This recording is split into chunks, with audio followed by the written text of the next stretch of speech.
41 number question देख पे तुमको देती tan theta plus cot theta हूँ 2 हेले tan square theta plus cot square theta केते हबो।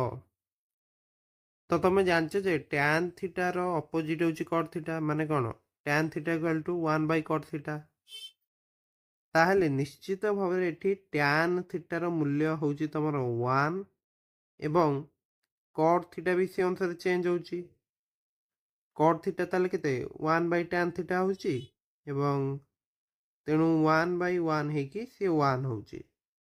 तो यही क्षेत्र में ही तुम tan theta plus cot theta माने 1 प्लस 1 हेकी 2 होची। क्लियर बुझीपार।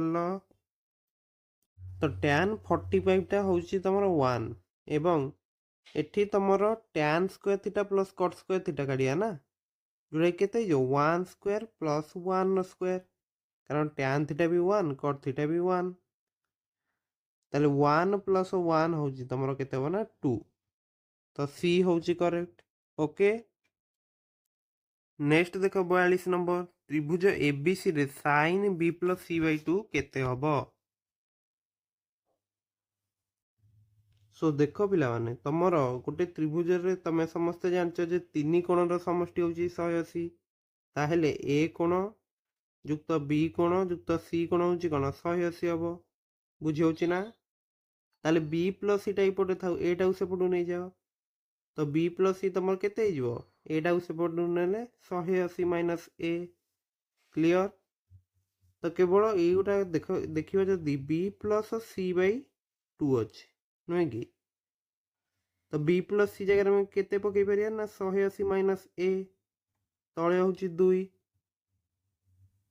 ताहले एटा को तुम पुणी केमती लिखिपार ना 180 बाई 2 माइनस ए बाई 2 तो 180 बाई 2 केते डिग्री हो 90 डिग्री।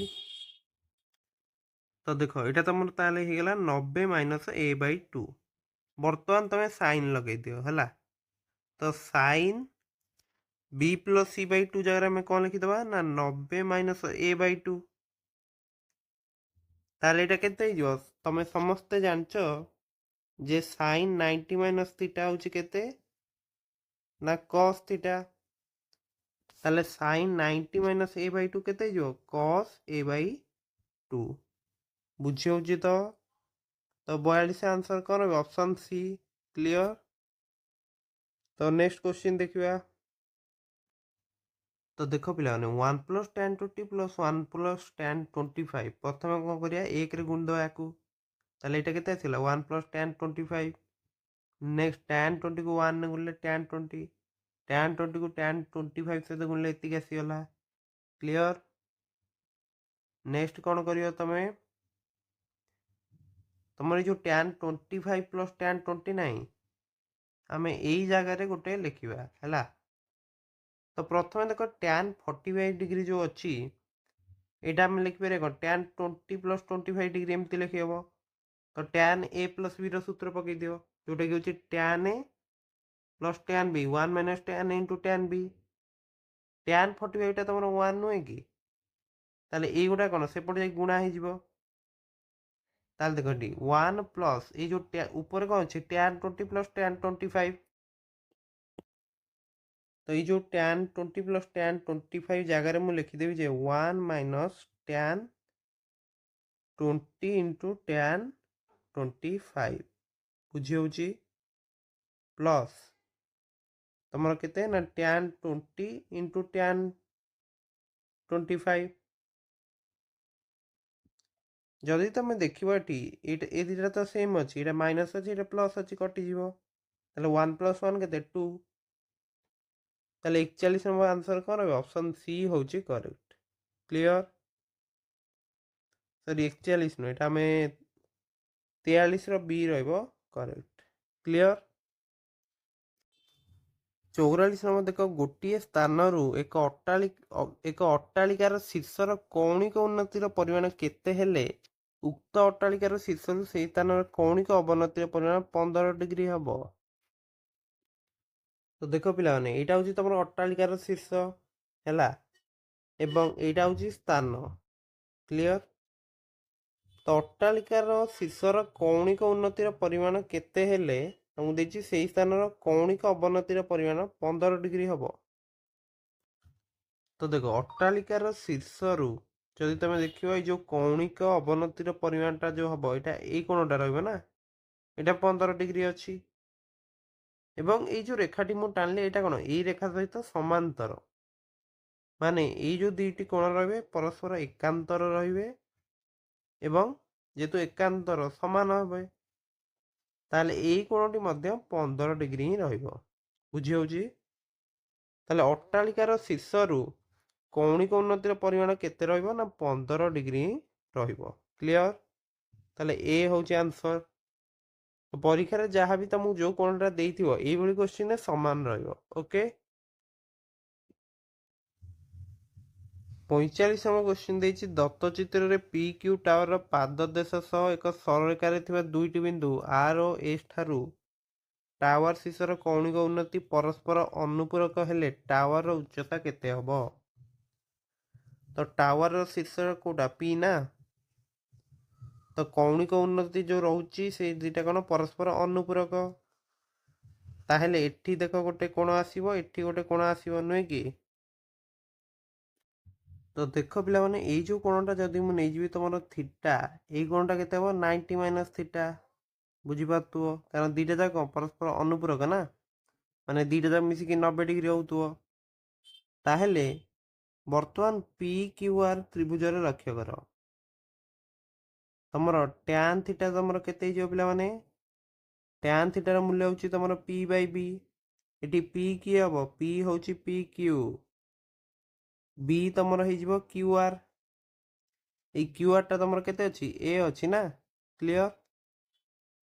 ସେଇଭଳି ବର୍ତ୍ତମାନ ଯଦି ତମେ ପି କ୍ୟୁ ଏସ୍ ତ୍ରିଭୁଜ କଥା ଦେଖିବ, ଏଠି ତମର ଯୋଉ ଟ୍ୟାନ୍ 90 ମାଇନସ୍ ଥିଟା ଅଛି ହେଲା, ଟ୍ୟାନ୍ 90 ମାଇନସ୍ ଥିଟା ମାନେ କ'ଣ ନା କଟ୍ ଥିଟା। ଏଇଟା ତମର କେତେ ହବ କି? ଗୋଟେ କାମ କରିବା, ଫାଷ୍ଟ ଲେଖି ଦଉଛି। ଟ୍ୟାନ୍ 90 ମାଇନସ୍ ଥିଟାଟା କେତେ ହେଇଯିବ ତମର? ଯେହେତୁ ଆମେ ଟ୍ୟାନ୍ ନେଉଛନ୍ତି ତ ପି ବାଇ ବି, ଅର୍ଥାତ୍ P Q Bai Q S କେତେ ହବ ନା ପି କ୍ୟୁ ବାଇ ବି ସ୍ମଲ୍ ବି, ପୁରାଟା ସ୍ମଲ୍ ବି ନୁହେଁ କି? ତ କଟ୍ ଥିଟା ତମର ଆସିଗଲା କେତେ? ପି କ୍ୟୁ ବାଇ ବି। ପୁନଶ୍ଚ ଯଦି ତମେ ଦେଖିବ ଟ୍ୟାନ୍ ଥିଟା ତମ ପାଖକୁ ଏତିକି ମିଳିଯାଇଛି, ନୁହେଁ କି? ତ ଏହାର ଯଦି ଆମେ ମାନେ କଟ୍ ଥିଟାଟା ବାହାର କରିବାକୁ ଚାହିଁବା ଏଥିରୁ କ'ଣ କରିବା? ଏହାକୁ ଓଲଟେଇ ଦେବା ନା, କାରଣ ଟ୍ୟାନ୍ ଥିଟା କ'ଣ 1 ବାଇ କଟ୍ ଥିଟା। ତାହେଲେ ଏଇ ଯୋଉ ପି କ୍ୟୁ ବାଇ ଏଟା ତମର ହେଇଯିବ ଏ ବାଇ ପି କ୍ୟୁ। କ୍ଲିଅର? ତାହେଲେ ଦେଖ ଏ ବାଇ ପି କ୍ୟୁ, ତାହେଲେ ପି କ୍ୟୁ ବାଇ ବି, ଏ ଦୁଇଟା ଇକ୍ୱାଲ୍ ହେବ କାରଣ ବାମ ପାର୍ଶ୍ୱରେ କଟ୍ ଥିଟା ଅଛି। ତ ଏଇଥିରୁ ଆମେ ଲିଖିପାରିବା ଯେ A by P Q equal to P Q by small B. Okay, ବର୍ତ୍ତମାନ ଯଦି ବଜ୍ରଗଣନ କରିଦେବ ତାହେଲେ small A B equal to କ'ଣ ହେବ? ପି କ୍ୟୁର ସ୍କୋୟାର। ଏମିତି ଗୁଣିଲେ ଆଉ ଏମିତି ଗୁଣିଲେ, ତାହେଲେ ଏଥିରୁ ତମ ପି କ୍ୟୁ ଅର୍ଥାତ୍ ଟାୱାର ଉଚ୍ଚତାଟା ମିଳିଯିବ। କେତେ ହେବ? ସ୍ମଲ୍ ଏ ବିର ରୁଟ୍ ହେବ, କାରଣ ପି କ୍ୟୁର ସ୍କୋୟାରଟା ସ୍ମଲ୍ ଏ ବି ନା। ତାହେଲେ ବି ହେଉଛି ଆନ୍ସର। କ୍ଲିଅର? ସମସ୍ତେ ବୁଝିପାରିଲ? 45ର ଆନ୍ସର କ'ଣ ରହିବ? Option B. ନେକ୍ସଟ ଦେଖ 46 ତମକୁ ଦେଇଛି ପ୍ରିଜିମର ସମଗ୍ର ପୃଷ୍ଠତଳର କ୍ଷେତ୍ରଫଳ କେତେ ହବ? ତ ଦେଖ ଭୂମିର ପରିସୀମାପନ୍ନ ଉଚ୍ଚତା, ଏଥିରେ ତମକୁ ପାର୍ଶ୍ୱ ପୃଷ୍ଠତଳ ମିଳିଯିବ ଆଉ ଦୁଇଟି ଭୂମିର କ୍ଷେତ୍ରଫଳ, ଏଇଟା ବି ଯୋଗ କରିବାର ଅଛି। ତାହେଲେ ଅପସନ୍ ବି ହେଉଛି କରେକ୍ଟ। କ୍ଲିଅର? ନେକ୍ସଟ ଦେଖ 47, ଗୋଟିଏ ଗୋଲକର ଆୟତନ ଯେତିକି ଘନ ସେଣ୍ଟିମିଟର ତାହାର ସମଗ୍ର ପୃଷ୍ଠତଳ କ୍ଷେତ୍ରଫଳ ସେତିକି ବର୍ଗ ସେଣ୍ଟିମିଟର। ତାହେଲେ ଗୋଲକର ବ୍ୟାସାର୍ଦ୍ଧ କେତେ ସେଣ୍ଟିମିଟର? ତ ଦେଖ ଗୋଲକର ଆୟତନ ହେଉଛି, ଆୟତନ ସୂତ୍ର କ'ଣ? 4/3 ପାଏ ଆର୍ କ୍ୟୁ। ସମଗ୍ର ପୃଷ୍ଠତଳ ସୂତ୍ର ହେଉଛି 4 ପାଏ ଆର୍ ସ୍କୋୟାର, ନୁହେଁ କି? ତାହେଲେ ଗୋଟେ କାମ କର, ଉଭୟ ପାର୍ଶ୍ୱରୁ 4 କାଟିଦିଅ, ପାଏ ପାଏ କାଟିଦିଅ। ତାହେଲେ ଦେଖ ଉଭୟ ପାର୍ଶ୍ୱରୁ ପ୍ରଥମେ 4 କାଟ, ତାପରେ ପାଏ ପାଏ କାଟିଦିଅ। ତ ବାମ ପାର୍ଶ୍ୱରେ କେତେ ରହିଲା? ଆର୍ କ୍ୟୁ ବାଇ 3, ଡାହାଣ ପାର୍ଶ୍ୱରେ ହେଉଛି ଆର୍ ସ୍କୋୟାର। ବର୍ତ୍ତମାନ କ'ଣ କରିବ? ଏପଟକୁ ଆର୍ ସ୍କୋୟାର କାଟିଦିଅ, ଏଇଟା ବି ଆର୍ ସ୍କୋୟାର କାଟିପାରିବ। ତାହେଲେ ଆର୍ ବାଇ 3 ଇକ୍ୱାଲ୍ ଟୁ କେତେ ହେବ ନା 1। ତାହେଲେ ଆର୍ ଇକ୍ୱାଲ୍ ଟୁ 3 × 1 କେତେ? 3। ताले गोलकर व्यासार्ध केते सेंटीमीटर हला 3 सेंटीमीटर। ऑप्शन ए होची करेक्ट। क्लियर। 48 ଦେଇଛି ଗୋଟିଏ କୋନ୍ ଏବଂ ଗୋଟିଏ ସିଲିଣ୍ଡର ସମ ଉଚ୍ଚତା ଏବଂ ସମଭୂମି ବ୍ୟାସାର୍ଧ ବିଶିଷ୍ଟ ହେଲେ ସେମାନଙ୍କର ଆୟତନର ଅନୁପାତ କେତେ ହବ? ତ ଦେଖ ପିଲାମାନେ କୋନ୍ର ଆୟତନ ସୂତ୍ର କ'ଣ? କୋନ୍ର ଆୟତନ ସୂତ୍ର ହେଉଛି, ତ ଦେଖ କୋନ୍ର ଆୟତନ ହେଉଛି 1/3 ପାଇ ଆର୍ ସ୍କୋୟାର ଏଚ୍ ଏବଂ ସିଲିଣ୍ଡର ଆୟତନ ହେଉଛି ପାଇ ଆର୍ ସ୍କୋୟାର ଏଚ୍। ଏବଂ ତମକୁ ଦେଇଦେଇଛି ଉଚ୍ଚତା ବି ସେମ୍ ଅଛି, ଭୂମିର ବ୍ୟାସାର୍ଧ ବି ସେମ୍ ଅଛି। ତାହେଲେ ଦେଖ ଯଦି ଏଇ ଗୋଟିକ ତମର 3 ରହିବ, ଏଇଟା କ'ଣ ତାର 1/3 ଅଂଶ, ଅର୍ଥାତ୍ ଏଇଟା 1 ରହିବ, ବୁଝିପାରୁଥିବ।